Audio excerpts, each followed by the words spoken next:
So when we started designing the shoe, we talked to a ton of players at all levels. And the thing that kept coming up was when we asked this question, what's your favorite cleat you've ever worn? Nike Vapor Carbon came up over and over and over. So what we did is we deep dove into that project and said, hey, what was it about that project that people were gravitating towards? And a lot of it was the second skin feel upper, the upper kind of molded to your foot, and then the propulsion of the plate, the snappiness. So when we designed this propulsion chassis, we used the Vapor Carbon as our direct kind of metric for snappiness. With the Vapor Edge Elite, we really wanted to approach the cleat design from a totally new space. So what we did is we started by looking far out to the future. So instead of looking at what we've done in the past to kind of define where we go in the future, we looked at this kind of space out in time, like say 2024, what does the world's fastest cleat look like in 2024? So it started off as more of a concept project so that we could get to a revolutionary design. So similar to the way the auto industry approaches concept cars to production cars, we did the same thing here with this cleat. So this is our kind of concept model that we call our North Star project, and it was this far out vision of what the future of fast looks like. So it was both a form study and also an innovation study. So when we look at sport progression and the future of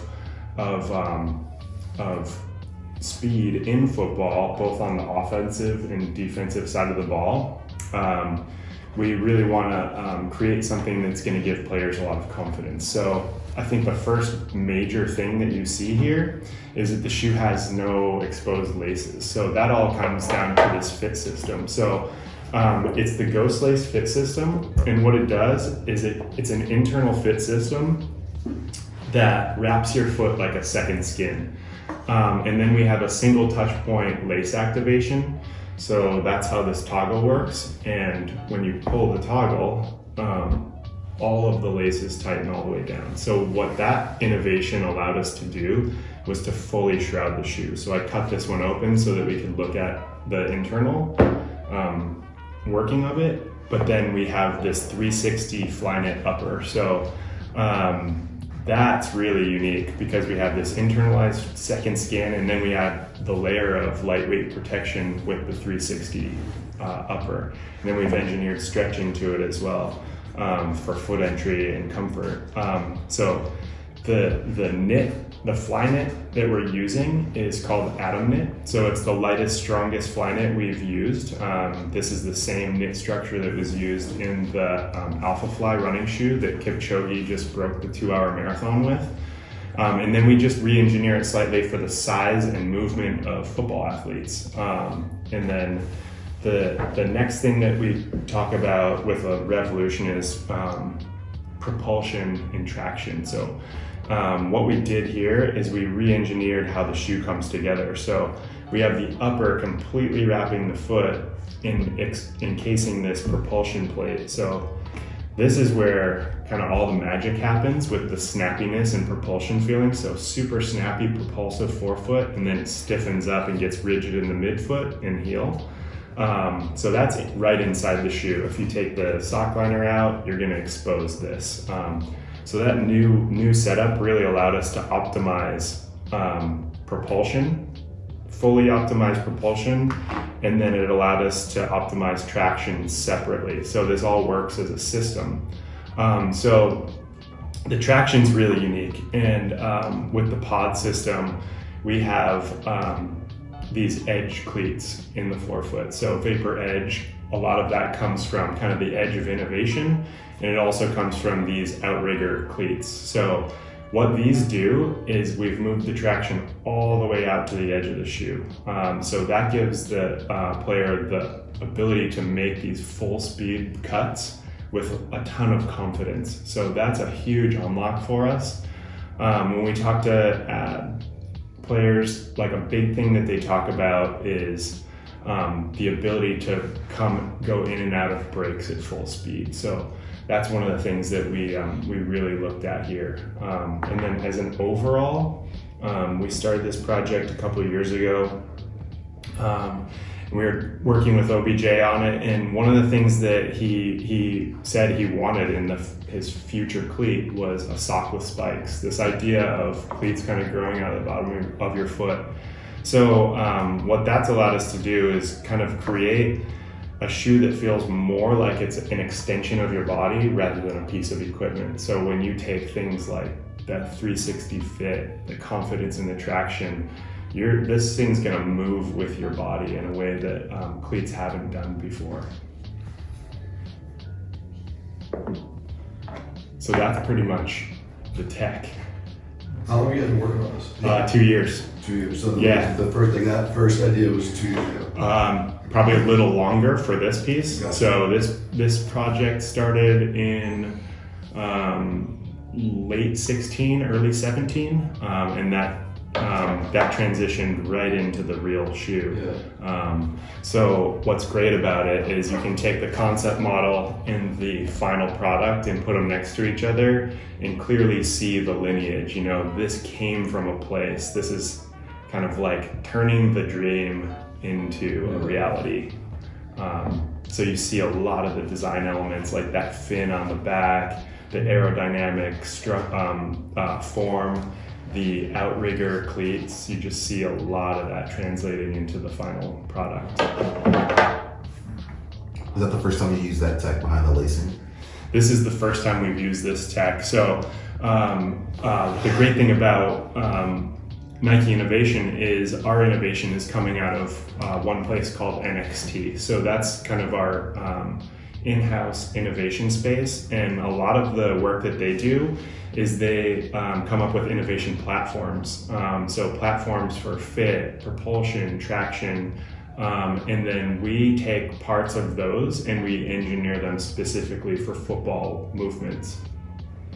So ghost lacing is something that we've used in soccer, basketball, I believe golf as well.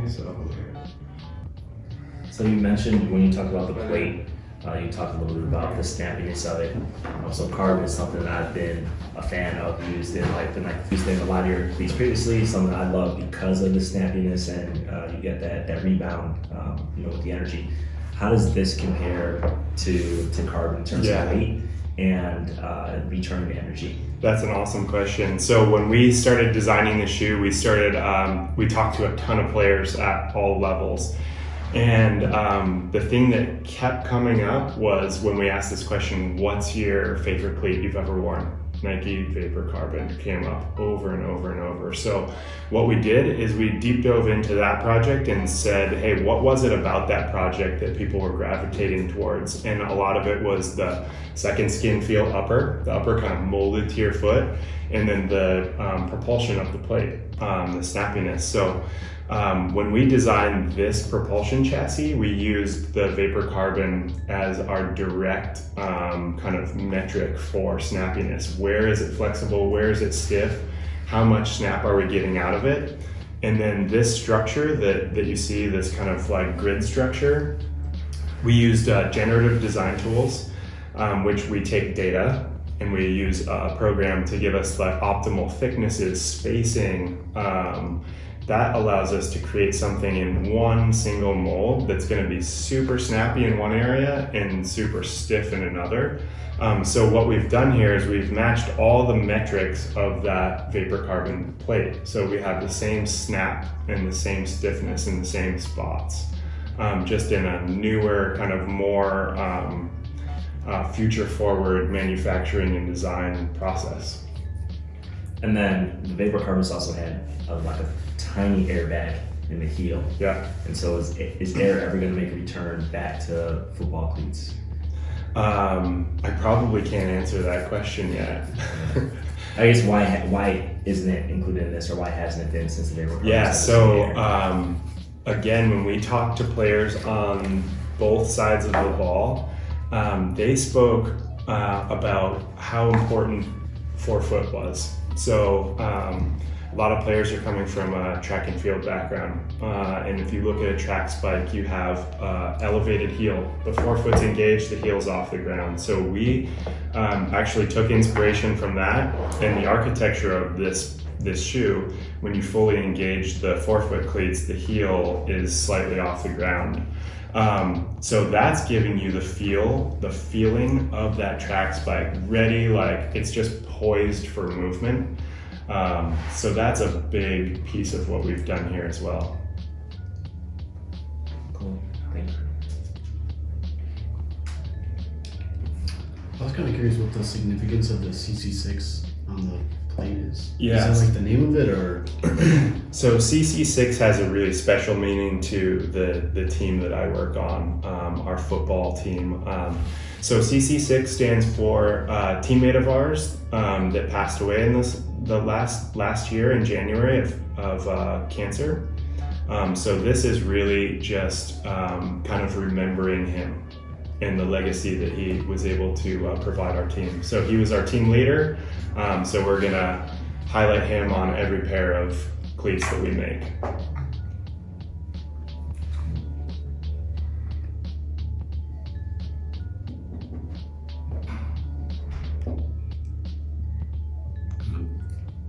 Here, can I get one more? All right, so just for my followers, what positions is this cleat good for? Yeah, so this cleat's gonna be great for wide receivers, DBs, safeties. Yeah. So we haven't seen the Vapor Pros yet in person, or the Speeds. How does the material in the upper differ between them? Yeah, so with the Elite, you have, so you see a lot of that coming through on this colorway. We'll have something, and then we'll have some energy follow-ups for certain events as this thing becomes available at retail. Yeah, the Combine is kind of special colorways as well, right? Yeah. When do the regular, team colorways drop, do you know? I don't know exactly, but it should be probably during that typical cleat buying season, so maybe April. Yeah.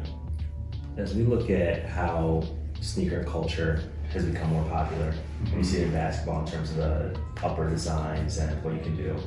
And when we look at Adidas's portfolio and what they do with their football cleats and really looking at upper materials, what they can design, did you guys take anything into consideration, or is what can be done in terms of versatility in production with designs with this skin? And then will we see some of that next year?